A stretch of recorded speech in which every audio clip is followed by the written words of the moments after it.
You've starred in a variety of productions which catered to a distinct set of target groups. Would you agree that the internet helps to quickly satisfy specific consumer demands, especially regarding smaller porn producers' labels? Yeah, I mean, the two biggest niches I would say that I fit into are sort of like the MILF thing, because I'm young, and when they shoot like relatively older women, they always want to put them with a young guy, because it's like this young guy fantasy supposedly that like, oh, the hot mom next door, I always wanted to bang her or something like that. And the other one is the alt stuff, which is kind of waning right now, but there's still a couple companies that still do this. And even though I'm not like heavily pierced or tattooed, I think that just because, you know, I grew up like playing in metal bands and stuff like that, that I kind of come from that culture, and it's just easy for me to identify with it. So I'm friends with a lot of people who do that. As far as the internet being, what did you say?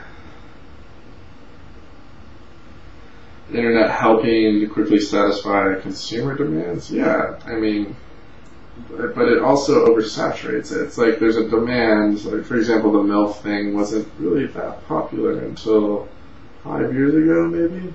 Probably after that term was coined from like American Pie. I guess that was a little earlier, but I know like right when I got in, like that's everyone wanted to shoot that. So because like it became successful in one area, then it becomes oversaturated. I mean, you see that in any sort of entertainment industry. Something becomes big and everyone tries to copy it.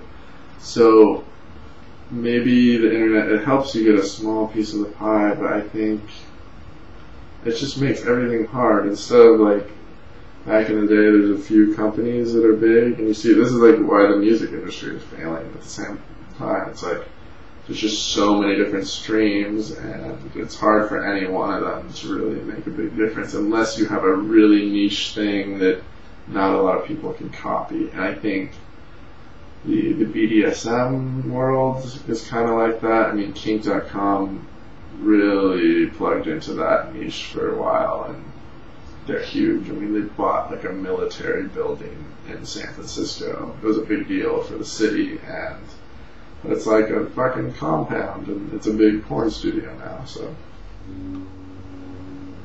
Okay. 17. Have you gotten any health insurance, or is that a problem for people employed in the porn industry? Health insurance is a problem for people employed in the porn industry. We don't have any unions, so there's no way to get health insurance unless you pay for it. And in the United States, we have to pay for it. So, yeah, I have health insurance through my school right now, so I'm covered for the time being. I graduate in December, though, and after that, I'm going to have to start paying, or I don't know. That's kind of the end of it.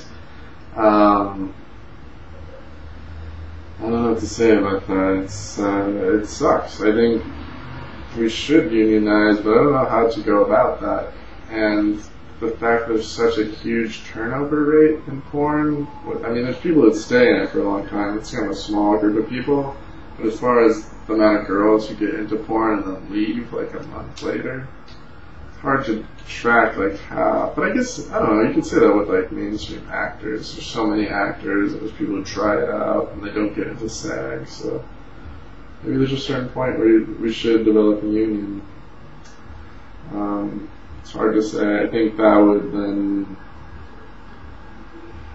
There's a lot of implications on the production side. Like we don't have turnover rates like in, for example, on a mainstream production, at least here in the United States, you can work 12 hours, and then if you work over that, it's like overtime, and then you have to have at least like a 12-hour turnaround before you get to set the next day.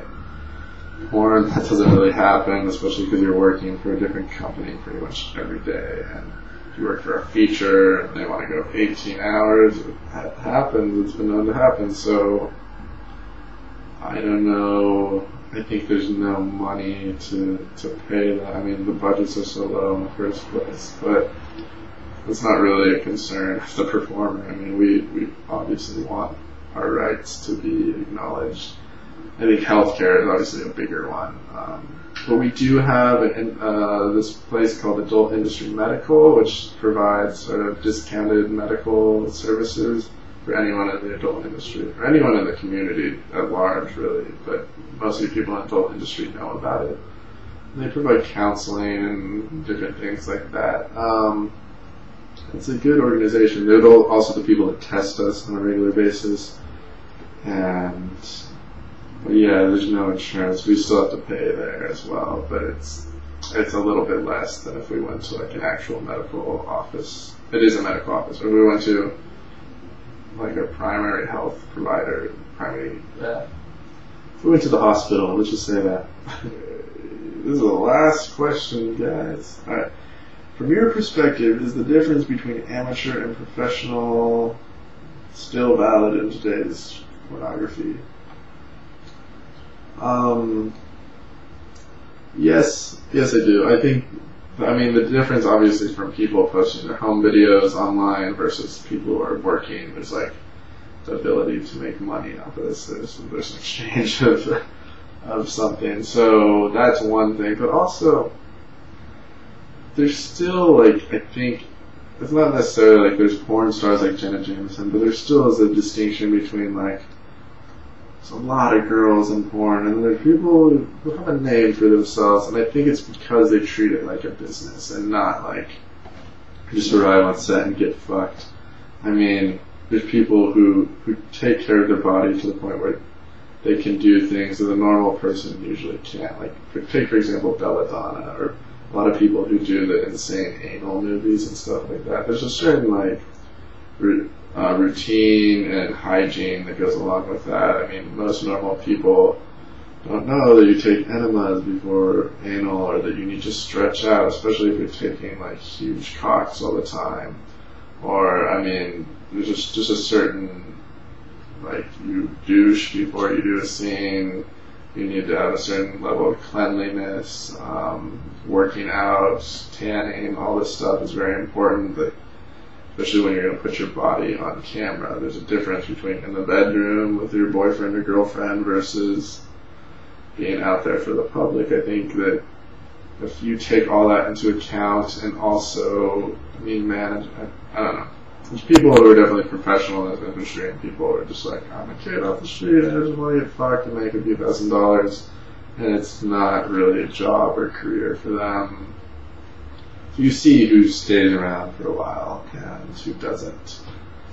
And I think it has a lot to do with just looking at it as a business and saying what you have to do, treating your body right,